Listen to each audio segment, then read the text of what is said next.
खान साहब, कालाबाग डैम इस खित्ते का सबसे पुराना मंसूबा कहा जाता है और सबसे पहले इसका आइडिया 1873 में मिलता है, जब अंग्रेज़ों ने यहाँ एक सर्वे करवाया था। अगरचे उसकी तामीर उस ज़माने में नहीं शुरू हो सकी, लेकिन ये इतना कदीम मंसूबा है। फिर कायद-ए-आज़म ने इसका जिक्र किया। पाकिस्तान में 78 साल से ये ज़ेर बहस है। क्या वजह है कि ये डैम नहीं बन पा रहा? अमीर अब्बास साहब, जहाँ तक पानी की बात है, डैमों की बात है, असल में बात होती है वाटर मैनेजमेंट की। और वाटर मैनेजमेंट यह है कि हमारे पास जितना भी पानी है उसे हम काबिल इस्तेमाल करें। अब काबिल इस्तेमाल कहाँ करेंगे? हमारे पास दो बहुत बड़े खित्ते हैं, एक हमारा चुलिस्तान है, एक हमारा थर है। और इसी तरीके से हमारा जो है, जो जनूबी 5 जिला है KPK के, और जो बलोचिस्तान का सिब्बी प्लान है, ये वो इलाके हैं जो कि हमारे बंजर हैं। हमने बाकायदा सिस्टम ऐसा बनाना है, वाटर मैनेजमेंट ऐसे करनी है कि इन तमाम इलाकों के अंदर जो है पानी दस्तयाब हो सके।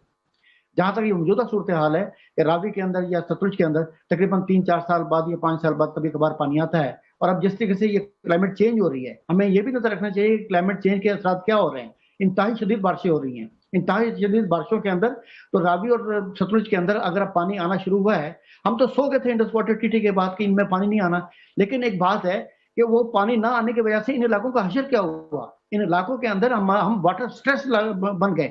हमारे पास पानी होने के बावजूद भी हम इंतहाई महदूद होते जा रहे हैं।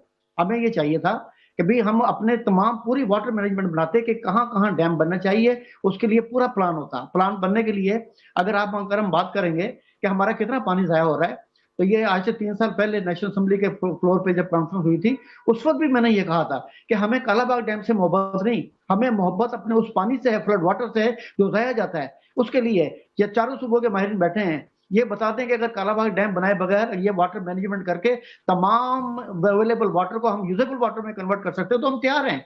लेकिन बनाए तो सही, कोई प्लान बनाए, उसके साथ देखें। और जो मौजूदा सूरत हाल है, मौजूदा सूरत हाल इतनी हॉरिबल है, और इसके जिम्मेदार मैं समझता हूँ कि वफाक भी है और पंजाब गवर्नमेंट भी है।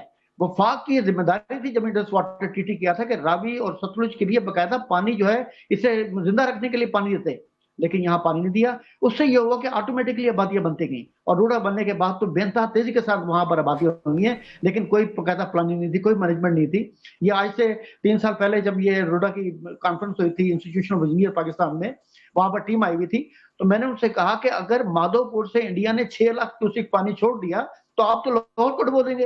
अब आप देखें कि इस वक्त 2,40,000 क्यूसिक पानी आया है, और क्या हाल हुआ है। अभी लाहौर नहीं डूबा, लेकिन जो रावी के अंदर जो आबादियां थी, जो कि सोसाइटीज बनाई गई हैं, वो डूबी हैं। तो आप अंदाजा करें कि अगर 6 लाख क्यूसिक पानी छोड़ दिया इंडिया हाँ, ने, और छोड़ सकता है, उसके बाद उसको दुश्मन तो है, अगर वो छोड़ेगा तो क्या सूरत हाल होगी। हमें इन तमाम चीजों का ख्याल रखना चाहिए और पूरी मुकम्मल तरीके से वाटर देखिए, मैनेजमेंट करें ये जो और इंडिया वाटर का मैनेजमेंट जवाब, ये जो इंडिया का करके। जवाब है कि जी इंडिया जो है वो पानी छोड़ देता है, पानी छोड़ देता है। दुनिया में सिर्फ पाकिस्तान ही तो डाउन स्ट्रीम मुल्क नहीं होगा ना, दुनिया में और भी बहुत सारे मुल्क होंगे जो अपस्ट्रीम है, वहां से पानी डाउन स्ट्रीम मुल्कों की तरफ आता होगा। हम अपने पास पानी जखीरा करने का कोई निज़ाम ना बनाएं, हम उस सैलाबी पानी को डाइवर्ट करने का निज़ाम ना बनाएं। हम इंडिया के ऊपर ये बड़ी एक कमज़ोर किस्म की सोच नहीं होगी एक कौम के अंदर? बिल्कुल सही बात है आपकी। देखें, बात यह है कि हम सिर्फ ये ना कि जी इंडिया ने पानी छोड़ दिया, हम ये देखें कि हमारे पास एक बहुत पुराना रिवर था जो कि बिल्कुल खुश्क हो चुका है, जो कि असल में चुलिस्तान और थर का रिवर था, रिवर हाकड़ा।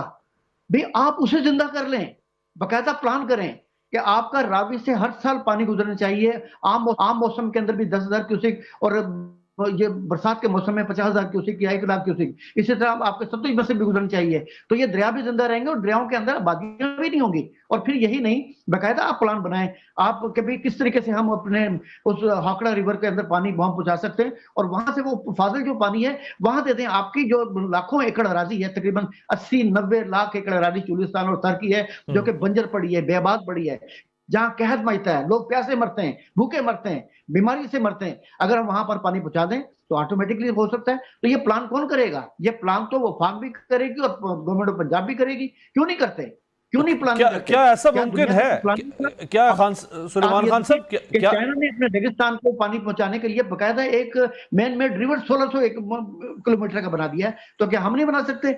हम तो सिर्फ चंद सौ मील की नहरें बनाएंगे, बड़ी नहरें बनाएंगे, और बना के हम सारा सिस्टम पैदा कर सकते हैं। ये हमारी हुकूमतों की नेग्लिजेंस ही है कि वो मुकम्मल तरीके से प्लान नहीं करते। क्या ऐसा मुमकिन है कि जो हेड मराला है वहां से नहरें निकाली जाएं, जिस तरह आप कह रहे हैं कि रावी को जिंदा किया जा सकता है, इसी तरह से जो बाकी लेकिन बराजेज। एक प्लान बकायदा मौजूद है। आप आपको अगर आप मुकम्मल मास्टर प्लान बनाएंगे तो आपका कालाबाग डैम उस पॉइंट पर मौजूद है जो पूरे फ्लड रिवर को जो है वो कंट्रोल करता है। मैं कंट्रोल करने के लफ्ज बात इस्तेमाल कर रहा हूँ। और वहां पर बकायदा एक नहर मौजूद है हमारी, जो इंडस वाटर टीटीबी भी मंजूर हुई थी, अपना कालाबाग झेलम रसूल के मुकाम पे आएगी। उससे ये होगा कि आपका दरिया जो मंगला डैम, जो कि 4-5 साल में एक दफा भरता है, वो भी भरेगा। उसके साथ एक रोहतास है डैम, वो भी भर जाएगा। और उसके बाद मंगला से आपके मराला नहर आएगी, और मराला से आपकी रावी, और रावी से हेड सुलेमान की, और हेड सुलेमान के से आप पूरा चैनल बना सकते हैं। ये एक पूरा सिस्टम वे आउट मौजूद है, बकायदा प्लानिंग मौजूद है। अगर इन प्लान के ऊपर मुकम्मल तरीके से काम किया जाए, अरे भाई आप काम तो करें, आप नियत तो करें, और नियत करके आप सिर्फ एक सवाल रखें कि भाई हम कालाबाग का नाम लेते हैं, ना हम किसी और डैम का नाम लेते हैं। आप ये बता दें कि हम अपने तमाम जो अवेलेबल वाटर है उसे हमने यूजेबल वाटर में किस तरह कन्वर्ट करना है। आप जो मर्जी प्लान बना ले, हमें अपनी एक एक इंच जमीन आबाद चाहिए, चाहे वो हमारी सीबी प्लान की 30 लाख एकड़ हो, चाहे हमारे जुनूबी जो इजला है केपीके के उसके तकरीबन 25 लाख एकड़ हो, चाहे हमारे चुलिस्तान की 25 लाख एकड़ हो, चाहे हमारी 50-55 लाख एकड़ थर की हो। हमें मुकम्मल ऐसा प्लान चाहिए कि इन तमाम जमीनों को आबाद करने के लिए प्लान चाहिए, लेकिन यहाँ ऐसा प्लान ही नहीं है।